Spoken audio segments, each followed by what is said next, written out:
10 ans. Il aura fallu attendre 10 ans pour voir le Nissan Juke se renouveler. Et 10 ans, c'est long en matière automobile. Surtout que même si le Juke, premier du nom, était à peu près tout seul sur son segment, il a vu depuis arriver beaucoup de monde en face, notamment de certains Captur et 2008. Cette seconde génération de Juke garde cependant certaines caractéristiques de son prédécesseur, notamment un design assez marqué. Donc on retrouve les gros feux ronds à l'avant, et puis on reconnaît le dessin d'ensemble de l'ancien Juke avec ce côté un petit peu coupé à l'arrière et la poignée de porte arrière cachée dans le montancé. Cette deuxième génération de Juke a beaucoup grandi par rapport à la première. Elle atteint désormais 4,21 m, c'est 7,5 cm de plus que la précédente. En même temps, c'est assez logique puisque ce Juke partage ses dessous techniques avec le Renault Captur qui lui aussi a beaucoup grandi. Côté motorisation, c'est très simple pour l'instant. On a droit uniquement à un 3 cylindres essence 1 litre turbo de 117 chevaux. Au niveau des finitions, ce Juke fait fort puisqu'on atteint pas moins de 7 niveaux de finition en comptant les finitions business. Pour le grand public, il y en a 5 quand même proposés. Nous, on a la plus haute gamme, la N-Design, qui se distingue extérieurement facilement avec une carrosserie biton, ici bleu et noir sur le toit. Ça change pas mal à l'intérieur, heureusement, car l'ancien accusait le poids des ans.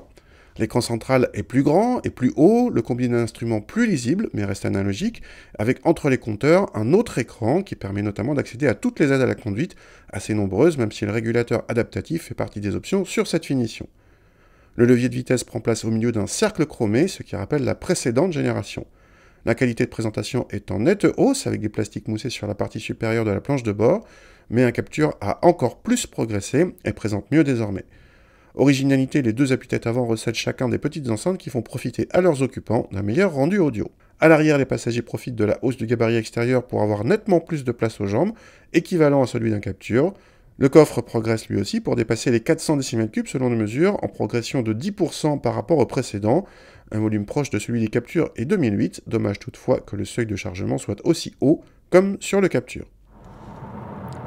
Bon, comme je vous l'ai dit au début, on n'a pas le choix au niveau motorisation, c'est un 3 cylindres, 1 litre, essence 117 chevaux, et il n'y a pas de problème particulier avec ce moteur au niveau de l'insonorisation, des vibrations. L'ensemble est plutôt discret, les performances en revanche sont assez quelconques, mais ça ne vient pas vraiment du moteur qui est plutôt souple et qui accepte aussi de monter dans les tours s'il faut. Ça vient en fait plutôt de la longueur des rapports de boîte, vraiment très long. Du coup, les reprises sont parmi les moins bonnes de la catégorie. Et en fait, si vous voulez relancer, notamment sur route et autoroute, il ne faudra pas hésiter à rétrograder, ce qui n'est d'ailleurs pas un problème, puisque la commande de boîte est plutôt agréable. Au niveau châssis, notre modèle d'essai est en route 19 pouces.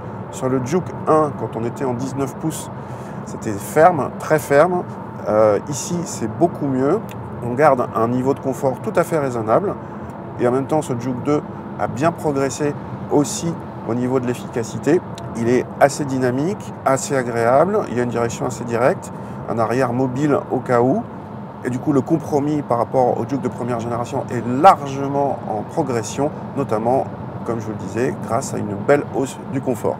On notera pour finir, et c'est fort appréciable, d'excellentes distances de freinage, une très bonne puissance de freinage sur ce nouveau Juke. L'allongement des rapports de boîte a pour but de faire baisser les consommations. Pari à moitié gagné puisque ce Juke est dans la moyenne de la catégorie, ni plus ni moins, mais un C3 Aircross PureTech 110 est à la fois plus sobre et plus performant, de même qu'un Arona TSI 115. En tarif, le Juke commence à 20 000 € en finition de base Visia, plutôt bien doté pour une entrée de gamme, et notre modèle d'essai monte à un peu plus de 26 000 € avec un équipement assez complet. Le niveau intermédiaire N-Connecta à 23 700 € nous paraît le plus intéressant. Notez que ce Juke est disponible avec une boîte double embrayage pour 1 500 € de plus. Les Captur et 2008 n'ont pas de version directement concurrente puisqu'ils passent tous les deux de 100 à 130 chevaux en essence.